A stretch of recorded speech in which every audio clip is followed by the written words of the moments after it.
The nations of the world today are not always well represented by borders and lines on a map. Cultures, ethnicities are increasingly fluid. Historical territories that one culture identified with are sometimes superseded these days by economic factors, environmental crises and violent conflict that force migration from a home country to a new country. When Jesus gave his Great Commission to the first generation church, it was that we might make disciples of every ethnic people group in our world. The gospel is transnational and multi-ethnic. But he had more in mind than just nations and nationalism. Right from the beginnings of his dealings with his chosen race, there were special instructions to care for and be kind to those of different ethnicity living amongst God's people. For instance, back in Exodus chapter 22, verse 21, we read these words, "Do not mistreat or oppress a foreigner, for you were foreigners in Egypt." Or in Leviticus 19, verses 33 and 34, when a foreigner resides among you in your land, do not mistreat them. The foreigner residing among you must be treated as your native born. Love them as yourself, for you were foreigners in Egypt. I am the Lord your God. Well, the World Evangelical Alliance has recently launched a new initiative within its public engagement department that recognizes this ever-changing demographic around the world. The Migration and Refugee Network is a special task force that's focusing on the gospel response to ever-increasing numbers of people relocating around the world. In some countries, the numbers are quite small, but in other countries, the numbers are vast. So-called foreigners coming to live in our neighborhood. It's a global phenomenon that brings with it a range of challenges and opportunities.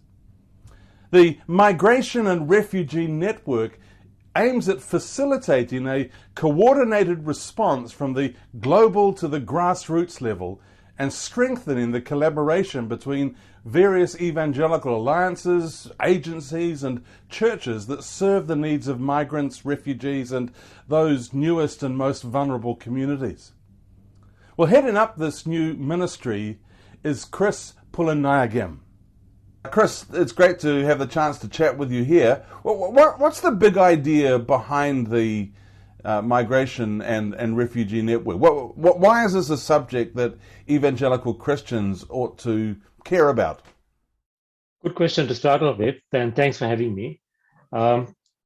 Evangelicals by nature are people who are mission-oriented, and we have been well known for funding missionaries to go overseas, to go to places that haven't heard the gospel, and very good at creating the funding to send specialized people overseas.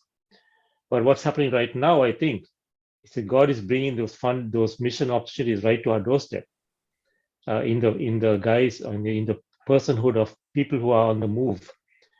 And I think it's a very opportune time for the church to sit up and say, you know what, we don't have to send missionaries overseas as much as we did those days, because the people whom we want to speak to about the gospel are actually coming and living in our neighborhoods. Unfortunately, still in our minds of some of our people in our congregations, we find it easier to slip $100 note in the offering for missions work rather than take a few steps across our fence and speak to the person who just landed from maybe Sudan in our neighborhood. So I think, God just created the opportunity of moving people around the world and giving us the space to talk about Him and to live and breathe the gospel with these people who haven't heard the gospel before. So that's a big reason. I think that, and if we don't take that opportunity, by the horns right now, we would lose. And there are two ways of doing that. We could do that with fear, which will drive us, further into isolation, or we could do that with, hope and say, thank you, God, for bringing people around us with whom we can share the gospel. So I think the church is getting a huge opportunity to evangelize and to spread the gospel this way. Yeah. How big an issue is this? Can you give us some statistics on global migration or refugees or the whole sort of diaspora disbursement around the world? So I think at the end of 2020, around which the right stats are kind of counted, we had about 85 million people on the move, meaning uh, about 24 million of them were people who had, as refugees, left their home country to third countries.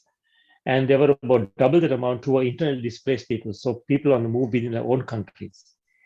And I mean, 85 million is a lot of people to be seeking a better place to live. That's quite apart from the number of migrants on the move who are more move more for economic reasons, and that's up to about 275 million. A huge number from what it was 2 years ago. So it just again goes to show how God's moving people or allowing people to move, even through persecution and environmental disasters and all that, so that His ultimate purpose might be achieved, and that is, for people to hear the gospel and respond. So those are numbers. I mean, you can break it down even more, but that's generally speaking, that's how big it is. So if you add 275, 85, you're up to about almost half, 350 million people. That's more than the population of some countries. I mean, as a new network within the World Evangelical Alliance, I mean, what are you actually specifically hoping to do? So we are a network, and by that very nature, we'd like to connect people who are engaged in this work of responding with and responding to refugees and people on the move, and not just only refugees, but migrants as a whole. And so we want to be people who bridge the gap between churches and those who are coming, those people on the move, in ways that are tangible, in ways that we can actually help churches to do that. We want to be connectors, we want to be bridge builders, we want to be able to resource people, and that's the whole idea of the network. We won't be the people who are actually the go-to people. It'll be networks in various regions and churches around the globe. It's a tall order, but we want to get there, slowly and build this network up so that in the end, local churches, local regional alliances will be able to do this work fully equipped and have the capacity to do such work. And that's what I'm hoping. Yeah. Yeah, that's great. I mean, let me ask this: your focus as an international network. Are you looking at working primarily with the big players in terms of refugee intake, or what about working with those alliances where the number of refugees is actually relatively small? So we'll have two kind of foci. One is we'll collaborate with the big players, which means that if work is being done in certain areas in refugee work, we like to collaborate with them. I'm quite against competing or trying to recreate the wheel. Wherever good work is happening, we'll get alongside them and partner and collaborate in ways that we can. But the main focus of work is going to be with congregations at the local level through regional alliances and regional and national alliances. And the work that we will do with them is resourcing, capacity building, equipping, supporting in any way that we can. Because look at it this way: a lot of the refugee work, especially done in nations, in whole these countries, is done by external agencies sending people into the country. I feel that the work of responding to this people movement is the work of local churches. And if we can strengthen them and give them capacity and build their capacity to do that, whether it means starting from a theological framework first and getting into the operational aspects of it in terms of skills and all of that stuff, I like to do that. So training is going to be and resource is going to be a big part of our work while we collaborate with the big agencies around the world. So. Yeah, so I mean, I guess I take it from that really you're going to be resourcing national alliances around the world to be able to resource the churches and their constituency. Is that the idea? Exactly. And we'll be working through them. I mean, and I know some of them have the capacity, some of them don't.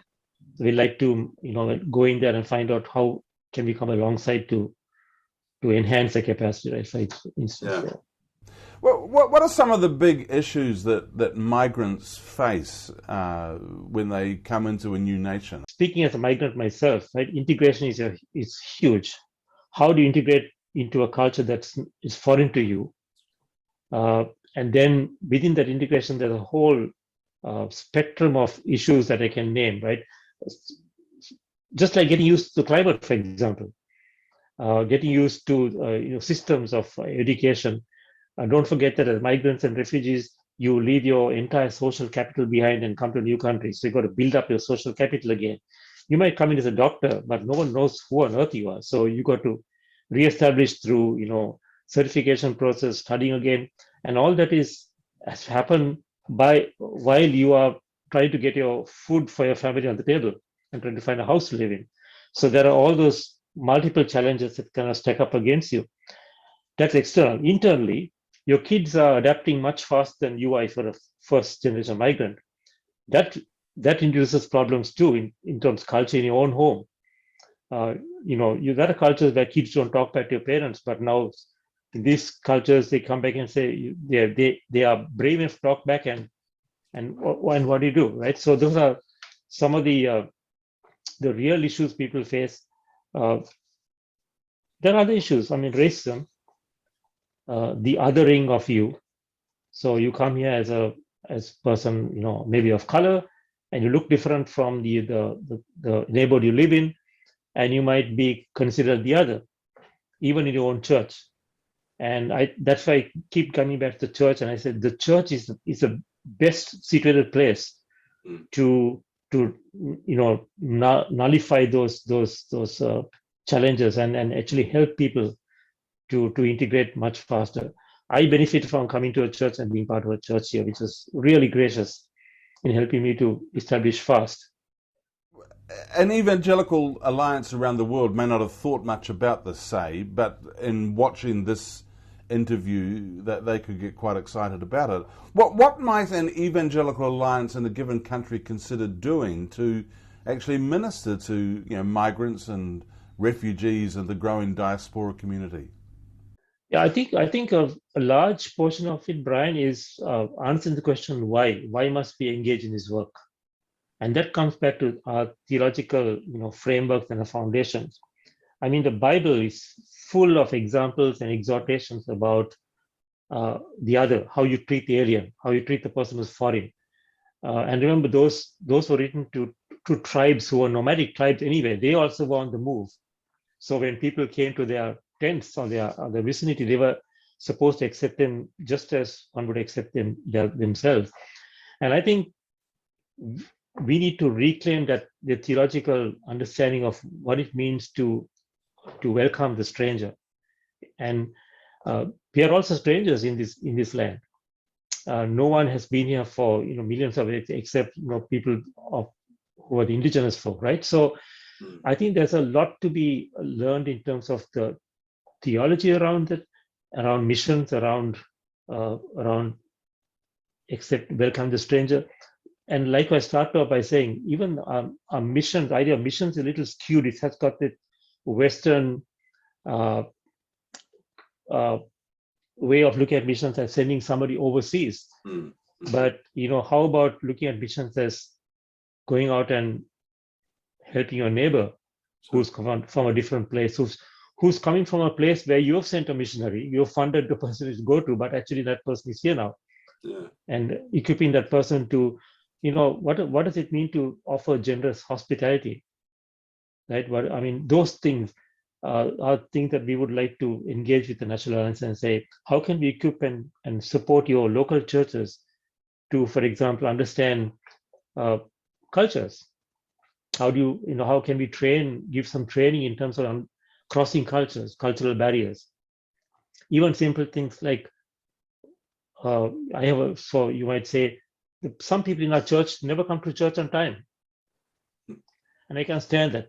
But if you begin to understand their concept of time as being synchronous and not linear, you might begin to understand that, yeah, that's the way some cultures work. So that kind of thing, Brian, mostly equipping and resourcing.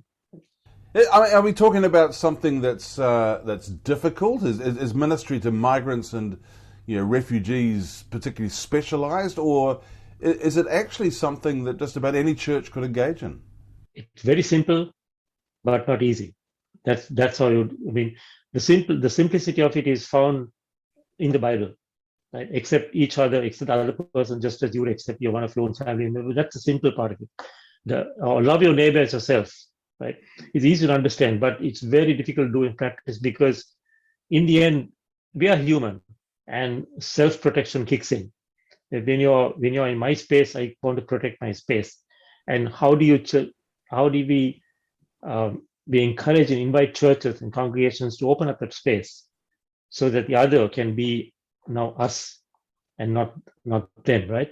So yeah, it's difficult in practice, and I think one of the problem with the difficult part is that a lot of it is driven by fear, and the fear of the unknown, and our job is going to be how do we lessen that fear, the level of fear and discomfort. And I think that's done by giving more information about the person that you are moving to a neighborhood, why they behave the way they do, how that kind of thing. So once you lessen the fear, then love takes over, and love has no barriers. So we like to flip that switch a little. If a national alliance, perhaps looking at this and wanted to do something amongst the diaspora communities in their nation, how could your network be of help to them, straight off the bat? So we would have our contact details on our website very soon. On the WS, it'll be easy to find us. There'll be an email address, and they should just reach out to us with anything, because we have connections with those who can offer certain services. So it might not be us who's always kind of giving them the resources. We can point them to resources. We want this to be a partnership. Again, we don't want this to be us and them thing. We want to be working partnership in collaboration with alliances, whether it's national or regional. And we want it to be something that's God glorifying. Ultimately, the kingdom has to be built, right? It's not about us doing our work. It's about engaging God's kingdom. So I would say if anybody wants to contact us, we are contactable. We are very open for business. Fantastic. I mean, the theological underpinning of what you're doing, I think, is quite obvious and quite profound. God bless you in what you and the Migration and Refugee Network is wanting to do. I think it's a wonderful opportunity, and I look forward to seeing how God unfolds this and engages through our national evangelical alliances around the world in this important area.